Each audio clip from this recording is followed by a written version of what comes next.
entre o Mercosul e a União Europeia vai trazer quais benefícios para o mercado interno aqui no Brasil. E temos agora um convidado. O nosso entrevistado é o economista ex-secretário da Camex do Ministério do Desenvolvimento, Roberto Janete da Fonseca, já comandou grupos na Fiesp e discutiu muito esse acordo entre o Mercosul e a União Europeia. Doutor Janete, como vai? Muito obrigado por aceitar o convite da Jovem Pan, como sempre. Boa noite, bem-vindo. Boa noite, é um prazer estar com vocês aqui. Prazer é nosso. Bom, o senhor viu lá atrás, no fim dos anos 90, o início dessa discussão. Estava até conversando com a Denise aqui, nunca se imaginou que demoraria tanto tempo. O senhor olha agora com otimismo, isso vai trazer um avanço para os dois blocos, ou é preciso olhar um pouco enviesado para aguardar efetivamente como é que um acordo como esse se daria na prática, doutor? Sim, muito obrigado. Veja, o olhar tem que ser otimista, porque não é só a questão das trocas comerciais, e a Dora tem toda a razão no que ela estava falando há pouco, os efeitos são de médio e longo prazo, os efeitos práticos, em termos de redução de preço dos bens importados, tanto aqui quanto na União Europeia. Mas tem outros dois efeitos que eu gostaria de citar também. Primeiro, o efeito geopolítico. A União Europeia está se sentindo isolada diante desse ambiente tripolar que se criou no mundo, Estados Unidos, Rússia e China, e o protagonismo da União Europeia, do ponto de vista comercial, tem sido declinante, tem sido medíocre. E, de repente, ela tem uma oportunidade hoje de voltar a um cenário num grande acordo de médio e longo prazo, mas que reúne 720 milhões de pessoas, 32 países. Então, é um PIB de 22 trilhões de dólares. É para comemorar, é um fato histórico para quem viu isso começar 25 anos atrás e hoje ter essa assinatura, que não é também o ponto definitivo, ainda tem trabalho pela frente. A Dora citou isso também, com toda a razão. Tem implementação pelos países, cada país tem o seu parlamento que vai ter que internalizar essas decisões, e aqui no Brasil, igualmente, os países do Mercosul, os 4 originais, mais a Bolívia, vão ter também que fazer essa internalização. E eu acho que, então, o efeito geopolítico é muito mais simbólico, porque para nós também é importante o Brasil, que está há tanto tempo no imobilismo do ponto de vista de negociação comercial, encontra agora realmente um fato relevante, que é o acordo com a União Europeia. E tem o terceiro efeito, que é o efeito na área de investimento em serviços. Esse é mais imediato, porque cria um ambiente de expansão dos negócios entre os dois blocos, e certamente empresas europeias no Mercosul, empresas do Mercosul na União Europeia, vão ter estímulos, incentivo de estabelecer escritórios, depósitos, indústrias, e na área de serviços, então, a coisa é muito mais rápida, porque não tem instalação industrial, é uma coisa meio de avançar em cima do mercado com os serviços, as oportunidades que surgirem do ponto de vista de engenharia, de serviços médicos, profissionais, consultoria, etc. Eu acho que vai ter, sim, uma aproximação com a União Europeia muito importante, lembrando que a União Europeia ela tem uma identificação cultural com o Mercosul muito forte, porque a maior parte da nossa população tem uma origem latina, por isso que nós nos chamamos de América Latina, e eu acho que os países que integram a União Europeia vão ter, portanto, também mais facilidades de investimento, prestação de serviços, e gradualmente vem o comércio de bens também, automóveis, bens de consumo, alimentos, cosméticos, medicamentos. Aí tem uma diversificação muito grande, e o Brasil encontra na União Europeia uma diversificação de produto e mercado, que para nós também a União Europeia volta a ser, para médio prazo, volto a enfatizar, um mercado que pode crescer bastante nos próximos anos. Pergunta agora de Denise Campos de Toledo. Roberto Janete, boa noite. Obrigada pela sua participação aqui no Jornal Jovem Pan. Eu queria saber, pela sua experiência, se essas mudanças todas serão perceptíveis para a população em algum momento. Porque o acordo com o Mercosul, por exemplo, ele não teve esse tipo de desdobramento e várias vezes tivemos questões políticas atrapalhando esse intercâmbio maior. Desavenças em relação a cotas, em relação a tarifas, em relação a preço, inclusive na área agrícola, pegando a Argentina, por exemplo, e Brasil, que são concorrentes em algumas áreas. Na Europa, a gente percebe uma resistência muito grande do agro, especialmente na França. Eles podem recorrer a salvaguardas, eles podem recorrer a outros instrumentos. Eu falava há pouco da questão ambiental. A implementação vai fazer diferença de fato? Por exemplo, produtos importados da Europa vão ter um preço significativamente menor em algum momento? O problema está exatamente, você falou certo, na implementação.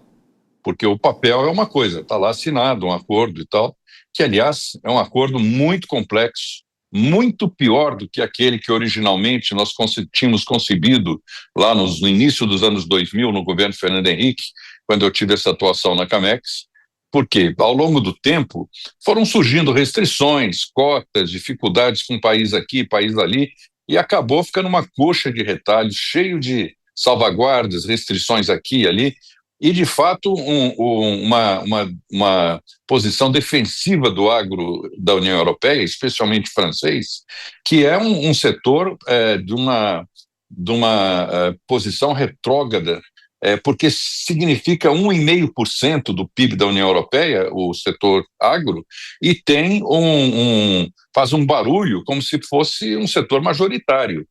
E não tem mais competitividade. Então, em carne, proteína animal, infelizmente, eles vão ter dificuldades graves. Agora, naqueles produtos de alto valor agregado, produtos sofisticados, como os queijos, algumas carnes, o vinho, os conhaques, essa coisa toda, eles vão ter também uma vantagem grande com as tarifas reduzidas, vão poder vender mais no mercado do Mercosul. Agora, o agro brasileiro vai ter um protagonismo muito grande nesse conjunto, nesse acordo, e certamente nós vamos estar vendendo dezenas de bilhões, eu digo nós, Mercosul, dezenas de bilhões de dólares a mais para a União Europeia. E você me perguntou como é que o cidadão comum vai sentir. O cidadão comum vai ter duas possibilidades de percepção. Uma como consumidor, e isso vem, volto a dizer, a médio prazo, não é da manhã, é daqui a 2, 3 anos, começa a cair o preço do queijo, do vinho, do produto aqui, talvez até dos automóveis, que chega aí também carros importados mais baratos, mas carros mais sofisticados, não vai concorrer na faixa popular. E do lado do trabalho, vão surgir novas oportunidades de emprego, empregos qualificados, especialmente no setor de manufatura, sapatos, têxtil, bens de consumo, alimentos industrializados, sucos, enfim, tem uma diversidade de setores que vão crescer e vão gerar mais emprego, renda, e até em algumas áreas, por exemplo, a bioeconomia da Amazônia pode ter um impacto muito positivo. E aí eu acho que é uma questão da gente investir com inteligência para valorizar e pegar as boas oportunidades que esse acordo vai oferecer. Vamos estudar esse acordo com atenção e o setor privado tem que fazer a lição de casa. Como é que nós podemos tirar o melhor proveito desse documento que chegou hoje à sua conclusão, pelo menos do ponto de vista formal, teórica, lá em Bruxelas, com o acordo dos 27 países. Doutor Janete, próxima pergunta de Dora Kramer. Dora? Boa noite, Janete. Olha, só tinha 2 perguntas e uma você já respondeu, né? Que é sobre a questão quais os reflexos além do comercial. Você já falou da identidade. Viemos de lá, Portugal, Espanha, enfim, vai ter outros reflexos. Então, vou me ater à segunda pergunta. E aí quero me valer da sua experiência, não, a sua qualidade reflexiva, né? Está aí seu livro Imortalidades para não nos deixar mentir. Olha só, o Brasil, ele tem sido pródigo em oportunidades perdidas. Da sua visão, que oportunidades esse acordo nos oferece e que não podem ser perdidas por decisões equivocadas? Eu acho que tem duas áreas que me preocupam, Dora. Uma é nessa área da bioeconomia, da gente ter a possibilidade de aproveitar a biodiversidade que o Brasil oferece, a maior biodiversidade do mundo, em que nós temos oportunidade de criar uma série de produtos em várias áreas da medicina, cosméticos, alimentos, que podem ser valorizados, ter valor agregado. Não vamos ficar exportando matéria-prima, produto primário. É aí que nós não podemos perder a oportunidade. Temos que aprender a agregar valor no Brasil. A agregação de valor tem que ser um mantra que a gente tem que perseguir todos os dias. Eu digo sempre nos fóruns de exportação, de comércio exterior que eu participo, que não basta produzir barato, é preciso vender melhor. E isso o europeu faz com muita sabedoria. Você veja as marcas europeias, até vamos pegar um caso simples assim, água mineral.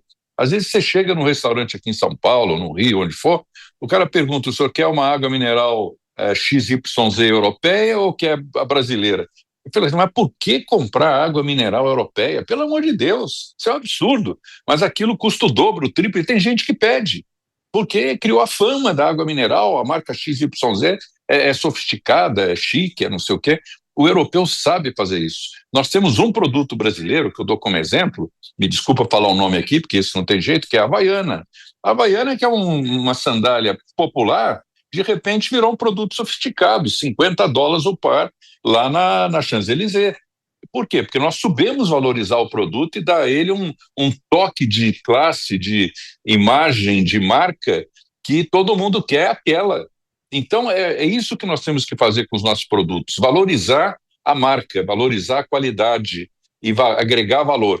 E na área de investimento, para terminar essa sua pergunta, nós também não podemos perder a oportunidade de atração de investimento europeu para o Brasil, porque as empresas europeias vão pensar o quê? Bom, vamos investir no Brasil, ou no Mercosul, para exportar para a Europa, porque tem coisas que por vocação regional, por custos de mão de obra, até por especialidade, eles não vão produzir lá, eles querem produzir aqui.